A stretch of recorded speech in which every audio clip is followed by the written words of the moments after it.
This video is brought to you by the Ridge Wallet. More on them later.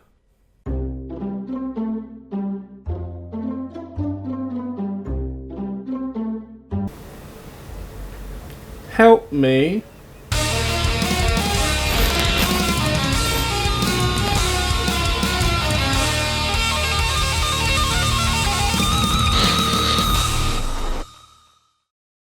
There's nothing that can't be helped by a good dog. Life is full of hardships and a lot of it spills over into video games, so it's good to know that in the vast majority of scenarios, there's usually a dog or two to soften the blow and keep you company along the way. Many dogs do more than provide moral support and actively help you in your quest to save the world, which has always impressed me because I've had lots of dogs in my life and none of them have ever seemed all that motivated.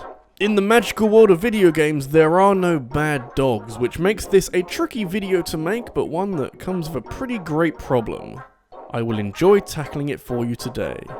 What I don't enjoy as much is having to carry around my chunky wallet all the time, which is why I'm very pleased to say this video is sponsored by the Ridge Wallet. It's light, it's sleek, but it doesn't fold or awkwardly bulge out of my back pocket. I'm not over-exaggerating by saying that this thing has completely changed my back pocket situation, because this little bad boy now fits in my front pocket. Most people are still using wallets designed decades ago, carrying around all sorts of receipts and crappy gift cards, and it's a bit strange that phones have got all stylish and streamlined, but wallets have stayed so archaic. The Ridge Wallet can hold up to 12 cards with extra room for cash, and with over 30 colours and styles to choose from, you're very likely to find something that appeals to you. Plus, with a lifetime warranty, you can buy just the one wallet and carry it around with you for as long as you want, with a 45-day return window for a full refund if you don't love it. Get 10% off today with free worldwide shipping and returns by going to ridge.com/RabbidLuigi and using the code RabbidLuigi. That's ridge.com/RabbidLuigi with the code RabbidLuigi. It's time to move away from bulbous butt cheeks. Right, let's talk about glorious puppos.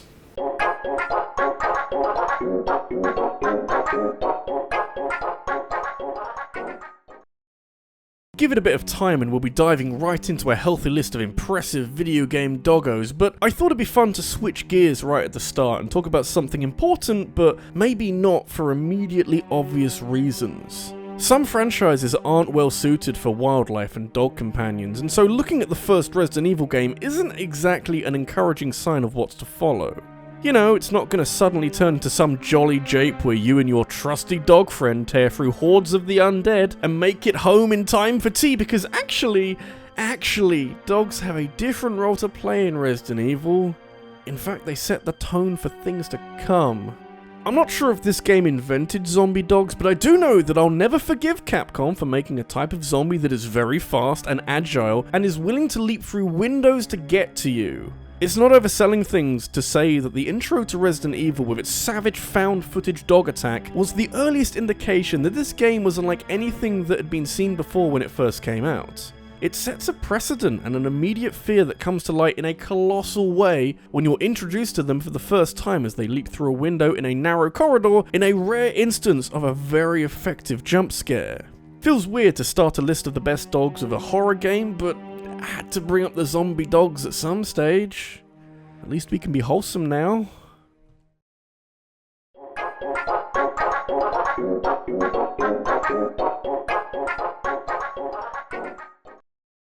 If we're here to make friends with dogs, then it's inevitable that we'd stumble across Animal Crossing at some point. It's pretty much one of the unwritten objectives of the game to get all chummy with whatever random batch of animals end up moving into your village, and since we're now onto robotic frogs and a rabbit with just the most soulless eyes I've ever seen, I think it's safe to assume that there are a few decent dog characters in here somewhere. Unfortunately, dogs are kind of nuked from orbit by the sheer number of incredible cats in these games, and there's no coming back when Raymond has your neck in his multicolored sight. But hey, that's what Isabelle is for. Or maybe KK Slider if you're feeling a bit more musically inclined, but from New Leaf onwards, Isabelle has been with you every step of the way, being this perfect secretary full of optimism and irrelevant tangents about video chatting with her parents every single day. She's one of the most pleasant characters in a franchise full of different levels of passive-aggressive personalities, and clearly Nintendo were watching closely since it didn't take long before she got called up to Smash Bros. And allowed to flourish even further. She's maybe the most wholesome character on this list, which is surprising considering that large swathes of Japan haven't been so keen on her lately. Maybe she's just a bit overbearing. Feels a bit strange to heap praise on Isabelle for, being a dog, because within the confines of her own world, being a dog is not that remarkable at all. She's a bit of an outlier because she doesn't behave as her species would indicate, but she's a fun character with a load of personality who just so happens to be a dog. So it's a case of right place, right time.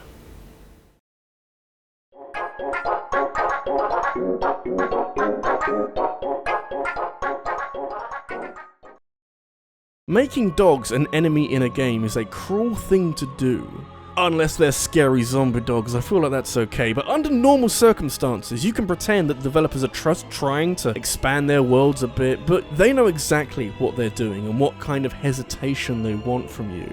You'd have to be some kind of monster to take any kind of pleasure in taking down dog enemies, but I think with the right setup and backstory, a dog boss fight can be quite the memorable encounter.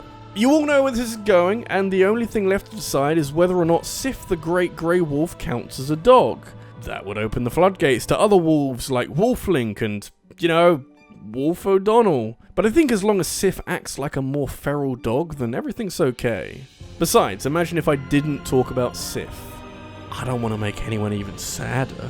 Dark Souls can be a harsh place at the best of times. It seems like every corner you take will probably lead you into the gaping maw of some horrendous creature that will kill you over and over again for the next hour or so, which is why Sif the Great Grey Wolf is a bit of an anomaly as far as Dark Souls bosses go. I never had too much trouble fighting Sif since he has far fewer bullshit attacks than standard boss fights and tends to telegraph everything with enough warning so you don't get too frustrated.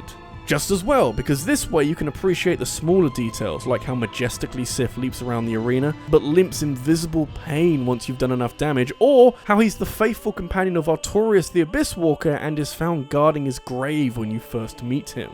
I mean, I feel horrible defeating a Dark Souls boss, and that very rarely happens, so Sif is pretty special for that.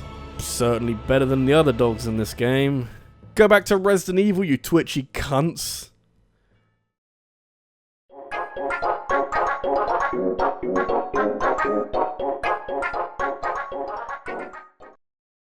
The best dogs give you something special at a time of intense stress and crisis. You know those Saint Bernards that carry a barrel full of alcohol for stranded climbers? Something special at a time of intense stress. And while there aren't many games that cover the overwhelming sense of dread that comes with getting trapped by an avalanche, there are a few that take place in post-apocalyptic worlds. Fallout is very good at destroying the world, and sometimes good at rebuilding it in a way that is fun to play and not at all glitchy and broken. But back before Bethesda started to slowly steer the franchise into an iceberg, it was up to Black Isle Studios to whip this world into shape and make it somewhere intensely hostile and yet strangely hopeful.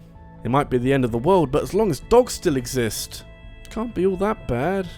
Fallout is surprisingly perfect for companions, since while the tone is very clearly designed to be depressing with a healthy dose of quirkiness, it does also lend itself to creating your own stories, whether that's alone, forging a path through a deadly chunk of irradiated America, or with a friend to tag along, or maybe a friendly dog who, for some reason, hasn't been affected by any of the nuclear material in the atmosphere.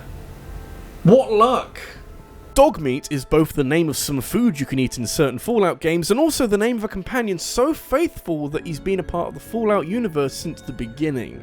Dog meat is a lot less complex than some of the other dogs on this list, but that's kinda because he already operates like a real-life dog, just in a much more dangerous environment. Fallout's companions in more recent games already operate a lot like obedient pets, so all that's different with dog meat is that you're trading a firearm for a sharp set of teeth, but with the added charm of exploring the wastelands with your faithful friend who can carry some of your stuff and yet won't talk back.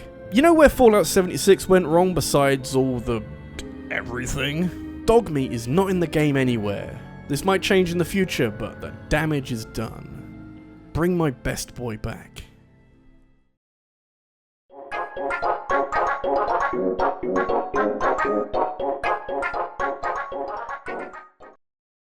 I really wanted to put a dog from a Pokemon game on here. The franchise is decades old at this stage, so it's no great shock that they've frequented dogs for Pokemon design ideas more than a few times. Not just that, but they've delved into so many different breeds for inspiration that you can easily pick and choose your favourite based on what kind of dog you like. The problem is that there aren't too many that stand above the rest, because even the more important legendaries don't do a lot for me. And you might have worked it out by this video, but I quite like dogs. Luckily, if you're in the market for some kind of RPG doggo, then there's plenty of worthy contenders in the many other franchises that exist out there, and I would be wasting a massive opportunity if I didn't talk about Rabbidluigi from Tales of Vesperia. People tend to attach themselves fervently to RPG characters that they spend dozens of hours with, and so giving that role over to a dog is frankly cheating a bit. How am I not gonna love him? Rabbidluigi is a dog in the purest sense of the word. That might sound strange and a little condescending this deep into a video about gaming dogs, but so many others come with intriguing backstories and deep emotional investment, whereas Rabbidluigi is simply an ever-present playable character in Tales of Vesperia who never leaves main character Yuri Lau's side as a fully fighting member of Brave Vesperia.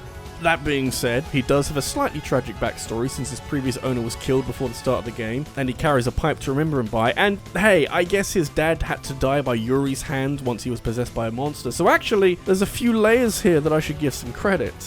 All I know for sure is that he stabs fools with his mouth knife, so lots of style points then.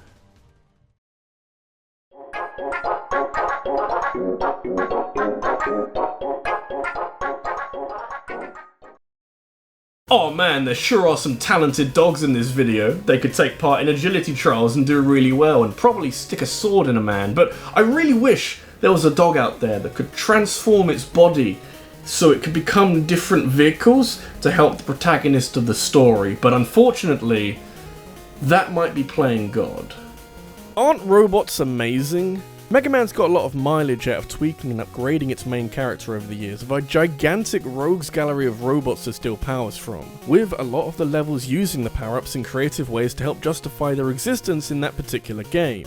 Capcom decided that Mega Man needed a robot's best friend as quickly as the third game, and so Rush became a near essential part of classic Mega Man's equipment. A little strange, since Rush is treated like any other power-up and so requires ammo refills to keep him operational, but that's where the similarities end, since over the years, Rush has taken on some wild forms.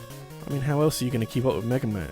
Rush is a tricky comparison to make with dogs in this video because he's a lot more useful than others, but also a lot less dog. It's not like you'd mistake him for being a snake or a dinosaur, but Rush's utility comes from the fact that he can transform into a hoverboard and a submarine and a trampoline, apparently. And in some of the Game Boy games, he turns into some kind of spaceship, which is kind of crazy, but Rush doesn't get much use out of being a dog-shaped robot. That being said, he sleeps like a good boy in Mega Man 8, and that's probably enough for me to appreciate Rush being a dog instead of some kind of Swiss Army knife. Mega Man 6 was his peak, where the adapter upgrades let Rush merge with Mega Man to give him some very powerful upgrades and to take the man and his dog bond to mildly uncomfortable levels. Just keep it legal, guys.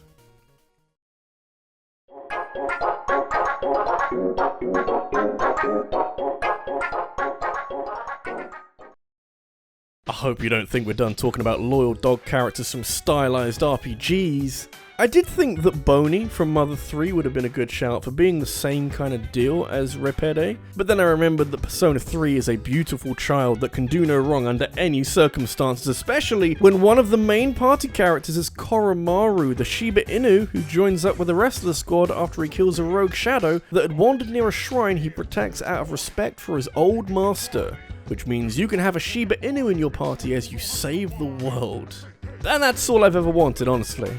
Koromaru is one hell of a companion, and I think you can attribute a lot of that to what inspired his character trait, since it all stems back to a real-life dog called Hachiko, who continued to wait at Shibuya train station for his owner even 10 years after the owner died from a cranial hemorrhage.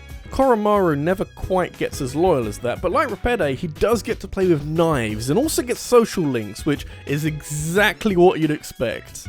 His role is clearly meant to be at least somewhat of a joke, considering that he's a dog that can summon a persona, but there's some decent basis for him being capable enough to play a crucial role in Persona 3. Plus, you can take him on walks and to go see a film and bond with your wonderful dog friend. who can use magic spells. Are you even surprised at this point?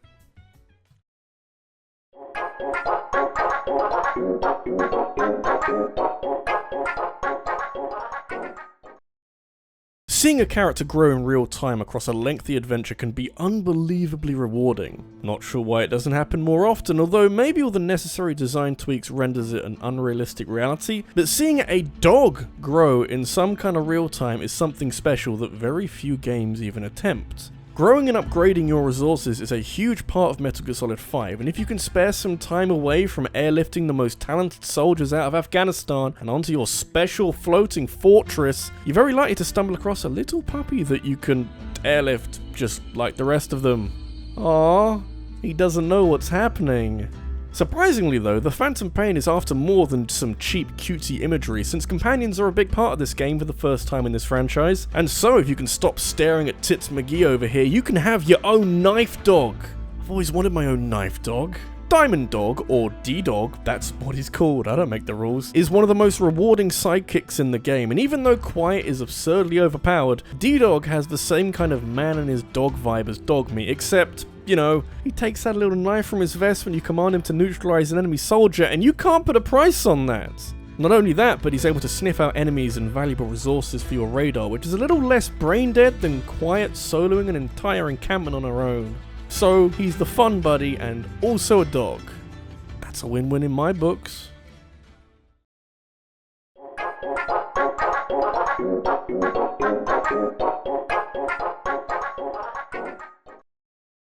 Just how many games out there have a dog as a main protagonist, do you reckon?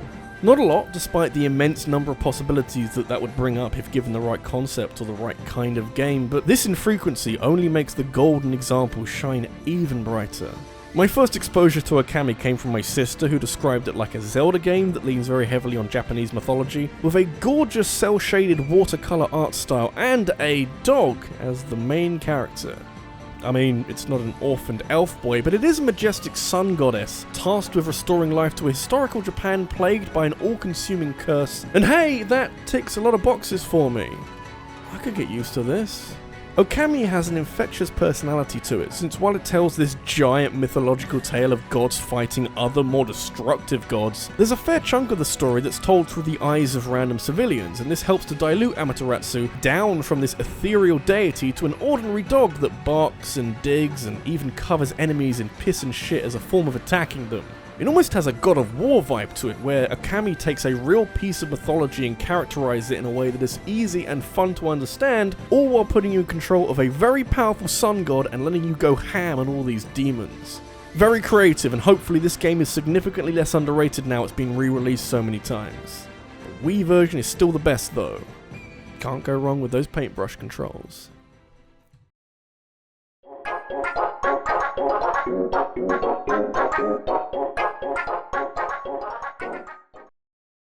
What do you reckon is the most valued trait that a dog can have? Well, depends on what kind of role it has in its video game, since looking for anything like loyalty isn't kinda necessary if the dog is the main character. Kinda don't need it. Damn though, if you're in the mood to be invested in side characters, then you need the right kind of dog who would run through fire for you, and there simply aren't many dogs like Missile from Ghost Trick.